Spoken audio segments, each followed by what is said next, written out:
News is getting out in the community that people know and recognize the love that's here at this church. And I just want to say thanks to all of you who are part of that. The brave vision that's living out through the volunteers, doing some pretty amazing stuff. And here's the sign that goes out every Monday night, because there's the food pantry, and at the same time, Celebrate Recovery, freedom from hurts, habits, and hang-ups.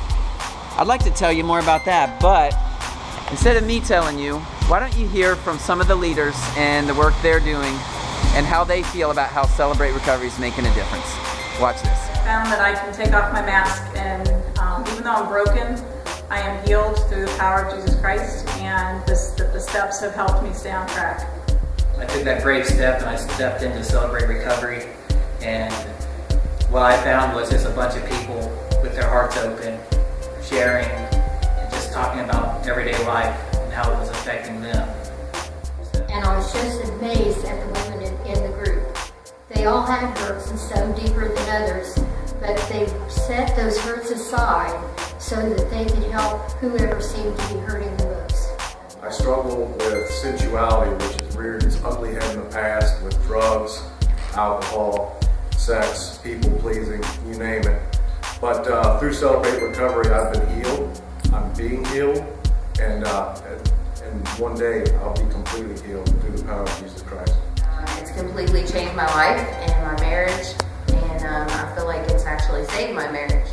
I could work on my anger issues, I could work on my overeating issues, and any other little habit, hurt, or hang-up that I have. Okay, so I made this pop-in visit last night on Monday night to the food pantry and Celebrate Recovery, and I was there prior to Celebrate Recovery starting, but actually we're down here at the Coffee Peddler, Karen and I.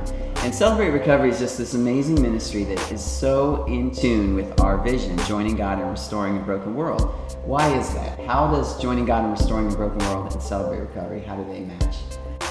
We're all broken to begin with, and Celebrate Recovery helps people get through their hurt habits and hang-ups that they're dealing with. So we really focus in on the steps, which there's booklets that they would need to purchase, and so there's a cost there.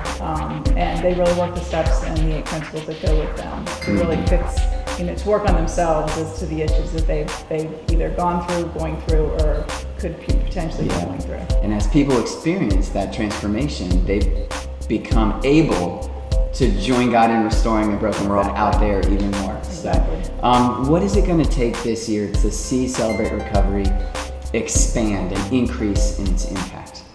An army, and just getting the word out there that Celebrate Recovery is there for people to go to. But again, it's the marketing. Marketing is a big thing to, There's an expense that goes along with getting the word out there. So we've not invested in that, and so we need to invest in our marketing. Right. Yep. Mm-hmm. And then what with respect, I know you got a great team of leaders. What's it going to take there?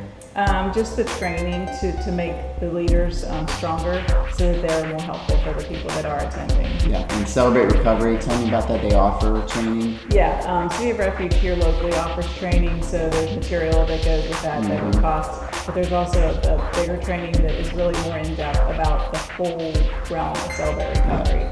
And we'd like to send our leaders to that, and that costs money. Yes. And then talk to me just even about like childcare. Describe the need there. Okay. Currently we don't have it, and I know that there are several people that want to attend Celebrate Recovery but can't because they have children and they feel like that we do it as needed, but that doesn't work. It hasn't worked. Not one person has said I need childcare. So to incent people to dedicate it would be a monthly or a weekly thing. So to dedicate yourself to a couple hours a night on Monday. To be able to have some funds that we could thank those who are serving is along the lines of what we're thinking. Right. So really excited to see this expand, and as people step up in bravery, as you guys have been, and as all of us do to invest in the We Are Brave campaign, we're going to see God do some pretty amazing things. John, thank you.